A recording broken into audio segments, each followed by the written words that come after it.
Bonjour, je suis Jean-Pierre Saucier, ingénieur forestier, diplômé de l'Université Laval en génie forestier en 1984 et je vous présente mes filles.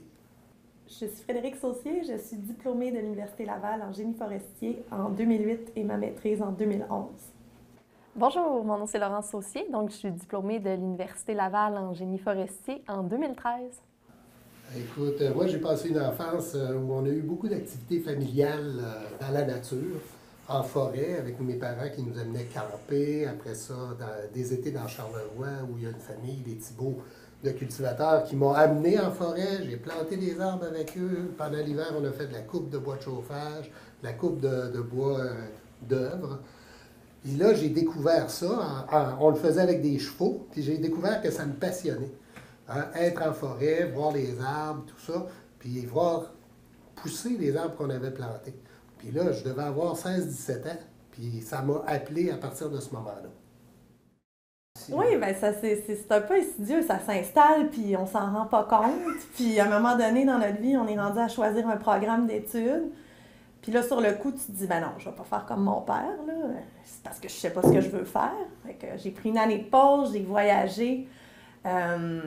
J'ai été loin pour me rendre compte que ben, j'aimais être en forêt. Puis comme en famille, on avait fait aussi beaucoup d'activités, beaucoup de camping. J'étais proche de la nature, ça m'intéressait. Puis la passion qui habite mon père, c'est sûr que ça m'a transformée. Puis quand il est venu le temps de m'inscrire, j'ai décidé de m'inscrire en génie forestier. Ben moi, c'est encore pire que Frédéric parce que, un, je voulais pas faire comme mon père, encore moins faire comme ma grande sœur. Ben, alors, ma sœur m'a dit, ben pourquoi tu partirais pas un petit peu en voyage comme j'ai fait réfléchir? Bon, ben j'ai pris la décision de partir en voyage, puis là est venu le moment fatidique où s'inscrire à l'université. Et je me suis inscrite dans 2 programmes, en agronomie et en foresterie. Puis là, j'étais décidée d'aller en agronomie jusqu'à ce que je revienne de mon voyage. Puis finalement, je pense que l'appel de la forêt était trop fort. Puis avoir évolué, là, mon père, ma soeur dans ce domaine-là, je pense que j'avais le goût de participer moi aussi. Autant on l'admire parce que sa passion, il nous l'a transmis quand on va se promener en forêt, puis qu'il nous parle, puis il nous raconte, puis c'est un guide, puis on se disait, voyons, il connaît tout, tu sais. Puis je sais pas pourquoi on veut pas exactement faire comme lui. Au début, je pense que c'est parce qu'il faut que ça vienne de soi, il faut que ce soit se dire qu'on est. C'est pas parce qu'on n'est pas capable de faire autre chose, c'est vraiment de se dire, ben non, mais peut-être que j'ai la même passion qui m'habite, puis il y a quelque chose de beau là-dedans de choisir les mêmes traces, puis c'est aussi de s'être fait montrer la voie à quelque part. C'est pas tout le monde qui connaît le métier d'ingénieur forestier, ça n'a pas toujours eu bonne presse. Mais nous, on avait comme le côté où il nous a montré les dessous, l'envers du décor, les questions scientifiques, toutes les relations avec l'écosystème du tout petit jusqu'au plus grand. Fait que c'est tout dans ces rapports-là que ça fait la différence. Il n'y a pas une personne en particulier, il y a tout cet enchaînement d'aventures. Tu sais, quand je parlais de camping, c'est du canot camping. On partait 10 jours dans le bois, puis tu observes les animaux, tu observes les arbres, tu vois qu'il y a des écosystèmes différents. Puis ça m'a attiré. Alors, je ne peux pas dire que c'est une personne en particulier qui m'a amené vers le génie forestier, mais j'ai regardé les différentes options. Moi aussi, j'avais regardé l'aménagement du territoire, tu sais, puis des choses comme ça. Puis j'ai même commencé dans un bac général à l'université avec de la littérature, hein, puis des cours de foresterie. Puis après 2 cours de foresterie, j'étais sûr que c'était ça, là. Okay. Puis ensuite, je suis devenu un étudiant à temps plein à la faculté de foresterie. J'aimais être dehors, donc pour moi, c'était comme sûr que j'allais faire un métier là, qui impliquait d'être à l'extérieur, qu'il y avait, j'aimais beaucoup les animaux, fait que tout ce qui touchait aux animaux, j'aimais ça.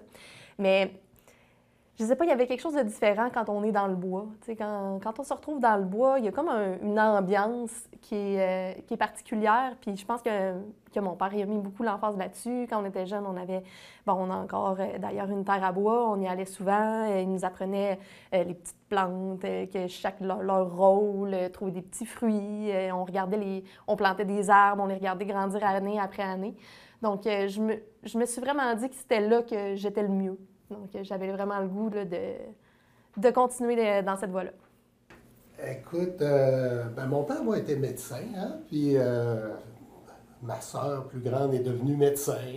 Puis, mais moi, j'avais pas ce goût-là d'aller vers une carrière comme celle-là. Et puis, moi, je me rappelle pas du moment où j'ai annoncé ça à mon père, parce que je pense que j'étais dans l'Ouest quand je me suis inscrit à la faculté. Puis je lui ai dit en revenant, ben là, je suis inscrit à la faculté de foresterie. Hein? Mais je pense qu'il a bien pris ça, puis il m'a toujours encouragé là-dedans. Puis d'ailleurs, il m'a encouragé à aller à la maîtrise après. Et quand je suis allé au doctorat en Europe, il m'a donné un bon coup de main pour me permettre d'y aller. Tu sais, il a toujours favorisé ses études. La réaction des gens autour de nous, c'est sûr que là, il faut se remettre en contexte. Moi, je me suis inscrite, puis on était post-erreur boréale, on était en plein, ça brassait beaucoup dans le domaine, puis sur le coup, je ne sais pas si mon père trouvait que c'était une bonne idée. Moi, au début, j'ai hésité. Tu sais, j'ai fait 2 ans. Au début, on voit beaucoup les cours de botanique, tout ça, l'identification des arbres, tout ça. C'est beaucoup de cours très techniques. J'adorais ça, mais quand j'entendais tout l'univers puis tout ce qui brassait autour, je me re-questionnais. Je me disais, voyons, on est-tu des pas fins? On est-tu...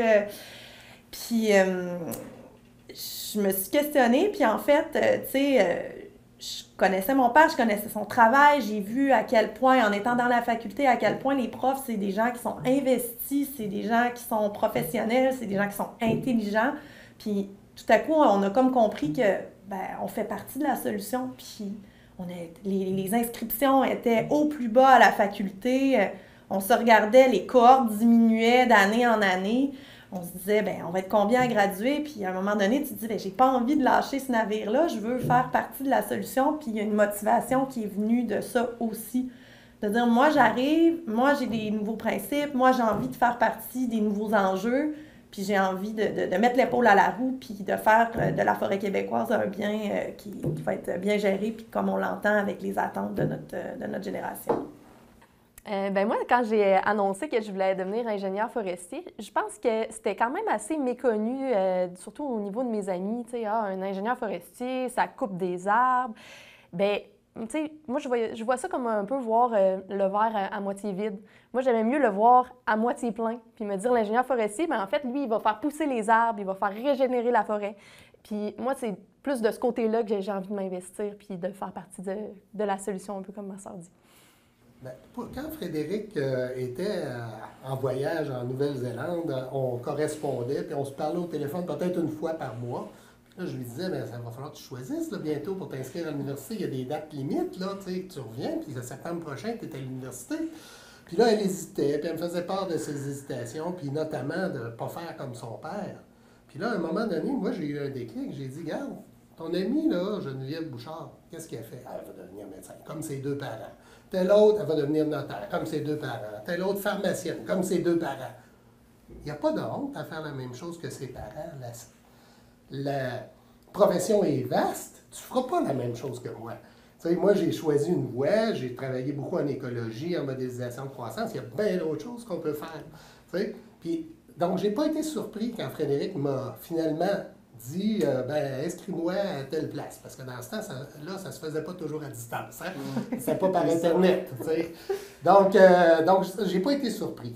Par contre, quelques années plus tard, quand Laurence était en Europe, puis je l'appelle un peu avant Noël, je dis penses-tu là, à t'inscrire à l'université? Elle me dit oui, j'y pense. Là. Puis elle me dit une première fois, j'envisage la foresterie. Ça, à moi et ma femme Martine, ça nous a vraiment étonnés parce qu'elle nous en avait pas beaucoup parlé. Mais Laurence, c'est comme ça, elle réfléchit, elle fait ses choses comme elle veut, puis tout à coup, elle nous donne.